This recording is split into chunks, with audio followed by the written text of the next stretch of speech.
میں خود جنگ و جدل میں الجھا رہا ورنہ آپ کی مدد کو پہنچتا۔ اب میں آپ کی طرف توجہ دینے کے قابل ہو گیا ہوں۔ آپ یہ نہ بھولیں کہ صلاح الدین ایوبی نے آپ کو ایسی خود مختاری دی ہے جس کا مطلب غلامی ہے۔ وہ آپ کو آہستہ آہستہ غلام بنا رہا ہے۔ اس نے عز الدین کی مدد کے لیے ارمینیوں کو شکست دی اور اسے اپنے احساس کی زنجیروں میں جکڑ لیا ہے۔ تمام چھوٹے چھوٹے عمراء اس کی اطاعت قبول کر چکے ہیں۔ اب اس کی نظر آپ کے علاوہ موصل اور حران پر ہے۔ ذرا غور کریں کہ وہ مصر سے ہمارے خلاف لڑنے کے لیے فوج لیا تھا، لیکن اس نے تل خارج پر جا حملہ کیا اور آپ سے بھی فوج لے لی۔ اب وہ پھر مصر چلا گیا ہے۔ اس کے جانے کا جو مقصد ہے وہ ہمارے جاسوس ہمیں بتا چکے ہیں۔ وہ بے بہا خزانہ لے گیا ہے جو وہ کہہ رہا اپنے خزانے میں رکھ کر واپس آئے گا۔ اس نے آپ کو کیا دیا؟ آپ کی فوج کو اس نے مال غنیمت میں کتنا حصہ دیا ہے؟ اس نے یروشلم کی طرف پیش قدمی کیوں نہیں کی؟ کیا آپ کو کسی نے بتایا ہے کہ ارمینیوں کی کتنی لڑکیاں وہ اپنے ساتھ لے گیا ہے؟ ان سوالوں کو اپنے ذہن میں الٹ پلٹ کریں۔ آپ پر صلاح الدین ایوبی کے کردار اور اس کی نیت کی اصل حقیقت واضح ہو جائے گی۔ آپ کے ساتھ ہماری کوئی دشمنی نہیں ہے۔ ہم اس خطے میں امن و امان قائم کرنے آئے ہیں۔ ہم یہ بھی جانتے ہیں کہ سلطان ایوبی یہاں سے ہمیں بے دخل کر کے یورپ پر حملہ کرنے اور اپنی سلطنت کو وسعت دینے کی سوچ رہا ہے۔ آپ کو اور دوسرے عمراء کو وہ اپنی تھیلی کے سکے سمجھتا ہے۔ اگر آپ نے اپنے دفاع کا انتظام نہ کیا تو آپ کا نام و نشان مٹ جائے گا۔ ہم یہاں یورپ کے دفاع کے لیے لڑ رہے ہیں۔ اگر آپ میری بات سمجھ گئے ہیں تو مجھے جواب دیں۔ میں اپنے مشیر بھیجوں گا جو آپ کی مالی اور جنگی ضرورت کا جائزہ لے کر مجھے بتائیں گے۔ میں نے جو گھوڑے بھیجے ہیں یہ تحفہ ہے۔ میں آپ کی فوج کے لیے ایسے سینکڑوں گھوڑے بھیج سکتا ہوں۔ یورپ سے ہم نے جدید ہتھیار منگوائے ہیں، وہ بھی آپ کو دے دیے جائیں گے۔ آپ صلاح الدین ایوبی کے ساتھ کیا ہوا معاہدہ نہ توڑیں، در پردہ معاہدہ توڑ دیں اور اپنے دفاع کی تیاری کریں۔ ہم آپ کے ساتھ ہیں۔ ملک الصالح کے نوجوان اصحاب پر یہودیوں کی اتنی حسین اور دلکش لڑکی نے پہلے ہی قبضہ کر لیا تھا۔ پیغام کے الفاظ جادو کی طرح اس کے دل میں اترتے گئے۔ اس نے ایلچی کے آرام اور خوراک کا ایسا انتظام کرنے کا حکم دیا جیسے بالڈون خود آ گیا ہو۔ رات کو لڑکی اس کی خوابگاہ میں آئی تو اس کے ہاتھ میں سرہی اور پیالے تھے۔ یہ بھی تحفہ تھا۔ لڑکی نے اسے بتایا کہ یہ فرانس کی شراب ہے جو صرف بادشاہوں کے لیے تیار کی جاتی ہے۔ آپ کے حرم میں تو کچھ بھی نہیں۔ لڑکی نے اسے کہا، کیا آپ ضرورت محسوس نہیں کرتے کہ آپ کا حرم آباد ہو؟ کیا یہ صحیح ہے کہ صلاح الدین ایوبی کی ایک ہی بیوی ہے اور وہ کسی کو حرم میں عورتیں رکھنے کی اجازت نہیں دیتا؟ ہاں، ملک الصالح نے جواب دیا، یہ صحیح ہے، وہ شراب کی بھی اجازت نہیں دیتا۔ آپ کو معلوم نہیں کہ اس کا اپنا ایک خفیہ حرم ہے جس میں غیر معمولی طور پر حسین لڑکیاں ہیں۔ ان میں مسلمان بھی ہیں، یہودی بھی اور عیسائی بھی ہیں۔ فانوس کی رنگین اور ہلکی ہلکی روشنی اور فرانس کی شراب کے نشے میں یہ لڑکی طلسم بن کر اس پر چھاتی چلی گئی۔ گناہ کی رات کی کوکھ سے سحر نے جنم لیا تو صالح نے لڑکی سے کہا، یہاں میری ایک بہن بھی ہے، تم اس کے سامنے نہ آنا۔ وہ ابھی پسند نہیں کرتی کہ میں شادی کے بغیر کسی لڑکی کے قریب جاؤں۔ میں کسی وقت اسے بتاؤں گا کہ تم مسلمان ہو اور میرے ساتھ شادی کرنے آئی ہو۔ اپنی بہن کو آزاد کیوں نہیں کرتے؟ لڑکی نے کہا، اسے مردوں میں اٹھنے بیٹھنے دیں، وہ شہزادی ہے، آپ بادشاہ ہیں۔ صلاح الدین ایوبی آپ کی یہ حیثیت ختم کر رہا ہے۔ ہم آپ کی بہن کو الگ سلطنت دے کر سلطانہ بنا دیں گے۔ ملک الصالح تصوروں میں بادشاہ بن گیا۔ کیا خبر لائے ہو؟ بالڈون نے شراب کے نشے میں بدمست لہجے میں اپنے ایلچی سے پوچھا، کیا میں کبھی ناکام بھی لوٹا ہوں؟ ایلچی نے جواب دیا، اس نے ملک الصالح کے محل میں 4 روز قیام کیا تھا اور بڑی لمبی مسافت طے کر کے ابھی ابھی واپس آیا تھا۔ اس نے تحریری جواب نہیں دیا۔ ایلچی نے کہا، کہتا تھا کہ صلاح الدین ایوبی کے جاسوس اور چھاپہ مار ہر طرف گھومتے پھرتے رہتے ہیں، کہیں ایسا نہ ہو کہ پیغام پکڑا جائے۔ اس نے آپ کی ہر بات مان لی ہے۔ وہ صلاح الدین ایوبی کا حامی نہیں، البتہ گھبرایا ہوا تھا اور اپنے آپ کو ایوبی کے مقابلے میں تنہا سمجھتا تھا۔ آپ کے پیغام نے اسے بہت حوصلہ دیا ہے۔ اس نے کہا کہ آپ اپنے مشیر بھیج دیں، لیکن عربی تاجروں کے لباس میں ہوں، اور یہاں ہر کسی کو یہی بتائیں کہ وہ شاہی سطح پر تجارت کی بات چیت کرنے آئے ہیں، وہ کسی شک میں تو نہیں۔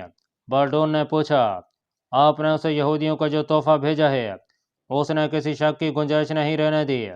ایلچی نے جواب دیا، میں نے وہاں 4 روز قیام کیا ہے، اس دوران میں اس کے سالاروں سے ملتا رہا ہوں اور اس کے دوسرے حکموں سے بھی ملا ہوں۔ ان میں بہت سے ایسے ملے ہیں جو ایوبی کے حق میں ہیں۔ میں نے ان میں سے 2 کو اپنے ہاتھ میں لے لیا ہے اور انہیں وعدے دیے ہیں، چوری چھپے انہیں تحفے بھی دیے ہیں۔ وہاں صلاح الدین ایوبی کے جاسوس بھی موجود ہیں، اس لیے کسی بات کو مخفی رکھنا ممکن نہیں۔ تاہم ملک الصالح کو اپنے ہاتھ میں سمجھیے۔ بالڈون نے اسی وقت 3 مشیر تیار کر لیے۔ تجارتی سامان سے لدے ہوئے بہت سے اونٹوں کا ایک قافلہ حلب میں ملک الصالح کے محل سے ذرا ہی دور رکا۔ اس کے ساتھ کئی ایک آدمی تھے، ان میں سے 3 آدمی جو عربی لباس میں تھے محل کی طرف چل پڑے۔